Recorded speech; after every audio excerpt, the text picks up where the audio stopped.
جہاں پر اکابرین کو، بزرگوں کو، اعتماد کرنے والی شخصیات کو، یا جن پر اعتماد ہوتا ہے اس طبقے کو غلط کہہ کر تمہارے سامنے پیش کیا جائے گا کہ ان کی غلطی ہے،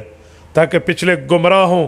رب کریم کے رسول کریم علیہ التحیۃ والتسلیم نے فرمایا، ابواب الفتن جلد نمبر 2 جامع ترمذی، امام ابو عیسیٰ ترمذی رحمہ اللہ روایت لائے ہیں حضرت علی المرتضیٰ کی، باب ما جاء فی علامات الساعہ کے تحت حضرت علی فرماتے ہیں وَلَعْنَ آخِرُ هَذِهِ الْأُمَّةِ أَوَّلَهَا فَلْيَرْتَقِبُوا عِنْدَ ذَلِكَ رِيحًا حَمَرًا وَزَلْزَلَةً وَخَسْفًا وَمَسْخًا وَآيَاتٍ تَتَابَعُ كَنِظَامِ بَالٍ قُطِعَ سِلْكُهُ فَتَتَابَعَ. کہے لوگو، جب پرانے بزرگوں کو، اپنے اکابر کو بعد والے برا کہتے ہوئے نظر آئیں،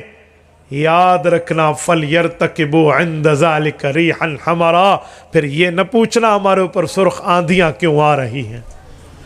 وَزَلْزَلَا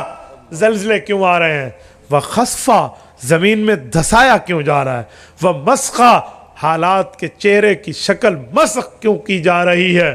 وَآيَاتٍ تَتَابَعُ تمہارے اوپر اللہ کی نشانیاں یوں آئیں گی کَنِظَامِ بَالٍ قُطِعَ سِلْكُهُ فَتَتَابَعَ، جیسے تسبیح کے ایک دانے کی طرف کو کاٹ دیا جائے تو پے در پے اوپر من کے گرتے ہیں، تمہارے اوپر یوں اللہ کی طرف سے عذابات آئیں گے. یہ ہے پرانوں کو. مثلا کوئی ایسا اٹھے جو نبوت پر تنقید کر دے، کوئی اٹھے جو نبوت کی جماعت صحابہ اور آل بیت پر تنقید کر دے، کوئی ائمہ پر تنقید کر دے،